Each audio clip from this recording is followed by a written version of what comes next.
Hi guys, I thought I would show my face again as it's the end of our sew along, or very close to the end of our sew along. I can't really believe it's gone so quickly. So anyway, it's the last section, which is about joining the quadrants together.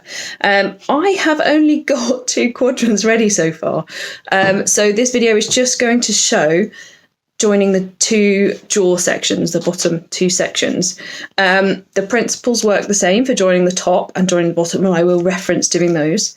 Anyway, so this is my face. I'm going to now put you in a downward facing position to start talking about the sections and things that I have learnt, even over the course of this so long, having made this for the second time, that might help with you guys.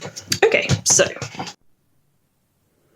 So I'm going to run through what the key things that I've learned are. First of all, it's about having space. You can't see here, but I have, let me show you. I have added a second table onto my sewing table. If you see here, just so I've got more space to work with. It's my machine. And this is one of the halves of my pattern. Obviously, when we join the 2 halves together, they are going to be it's going to be like a 2-meter long seam, so or 80 inches depending on how you work. So that's quite a lot of paper and bulk and things, and a table kind of semi behind you and in front of you will really help there. So taking your time is also the other key thing I have learnt. One of the things that you can see, I've got a pin in here. Before sewing this together, I'm going to baste this section here, either with glue or with some long stitches, to make sure that this, if you look here, when I do this, you can see there's a bias stretch there. So that's how sometimes things don't line up. That will stretch if I don't baste this. So I'll be doing that. I'll be checking the sections along here and along the seam that will join the top 2 sections as well. One of the things that actually is quite useful to remember, well, not remember, something that I have learnt while going through this process, is I've started not taking off the seam allowance when it doesn't coincide with another section, if that makes sense. So when I was sewing this seam, I took off just the top section here and the top section here. Ignore all of these bits because I've actually done some surgery on my quilt to add some more fabric, different fabrics in, because you know that's what you do when you've already finished your quadrants. So anyway, I'm going to first of all baste these with a long stitch, fairly close to help any bias stretch on those 2 sides. I'll also probably do it along the bottom and the sides of the quilt, as you can see I've done here, and that is to stop the same thing happening around the edges, just because all of this paper gets quite heavy and bulky, so you tend to be moving it around a lot, and if you're pulling it you might distort things again. So when you come to take off the paper, you don't want that to have happened. As you can see here, it's fairly well secured, but the stitches are quite, is that going to focus? Yeah, the stitches are quite big, so I can easily cut them. It will take a little bit more time to take it all out, but it's helping everything stay together how we want it to be.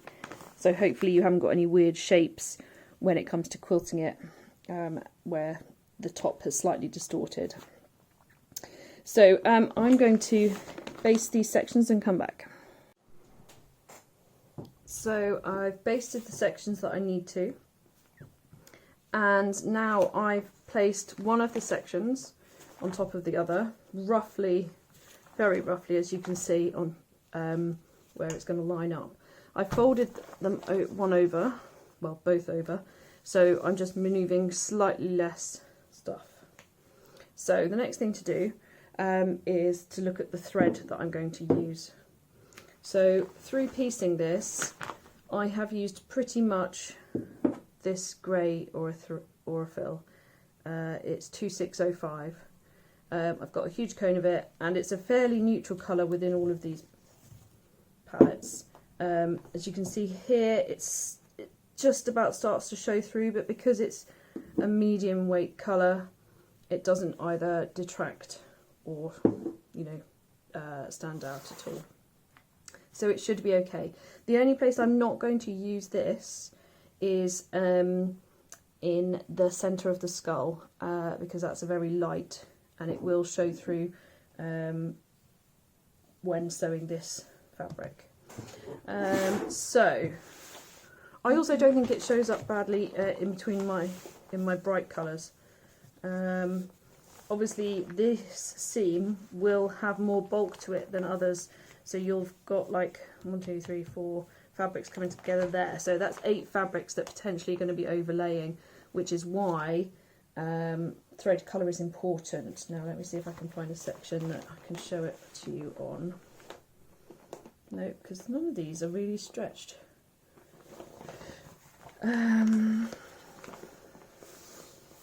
Yeah, I can't show it, but it's where you see the thread when you start when there's stress being put on the seam, like there.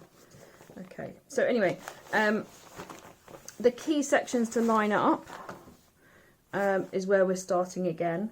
For this, the sections that I would class as are most important for me to line up is, I'd actually say this is probably number 1 between these two, is the first most important. Here with the teeth is also important, and I want this intersection with this intersection to all meet up. So those are the points that I'm going to start with, but I will start here first. Once I've got those sections, I'll work along again until I've got the whole thing pinned, with locator pins going through, and then pins holding it all together at an angle like that, purely because of the bulk and the weight that we've got. So let's start. As you can see, I've got a star here. I've tried to put stars where there's important intersections, but I realise some of these rip off, so you don't necessarily see. So I'm starting right here, checking on this side, and it's right at the joint. That's good. Oof, first time. Can you tell I'm a pro? Well, totally not a pro. So I'm just going to hold this with these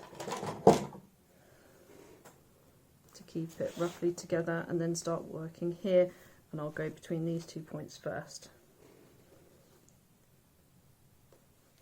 So with this one, because I stopped on the seam line, I've actually kind of got 2 separated bits here. So what I try to do is just go slightly to one side, and then make sure that I'm roughly the same amount on the other away on the other one.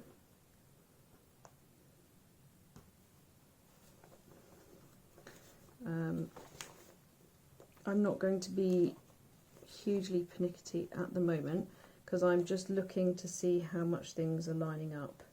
That one is fairly out though, and I need to rebase that, so I'm going to go on this side instead. That's all held together fairly nicely. That's where keeping the seam allowances in has helped me for some of these sections. Again, you only learn this when you are moving around such large pieces. I had also contemplated removing some of these paper bits to reduce the weight in the centre of each quadrant, but I really didn't want anything to stretch and distort, so I didn't, because I was a chicken. Just checking on that side how far I'm going and what I'm going into. Yeah, I've gone too far, so it needs to be there. Now remember, because these are curving away from each other, this one on the inside will be shorter, so it will vary whether I'm holding it flat like this or like that. I don't know if that makes sense, hopefully it does. Anyway, I'm going to continue pinning this on these key sections, and then I'll sew it, and I'll show you how it comes out. So here's that seam now all opened up, and with just a bit of a finger press, all the paper is still in the back, as you can see. But I now have a huge bit, and that's just one half of the two that I will end up having to join. So this, as you can see, there are some semi-bulky bits and things. I will go along, I will take out the paper on this section. Probably, maybe I'll just take the paper out here and things, but I will press this section at least really well before sewing the seam, joining the two halves. This is quite bulky here, so I might have a little trim of the fabric when it comes to doing that. But again, because it's got the paper underneath, it's not looking that great. But once all of these are taken out, it should look really good.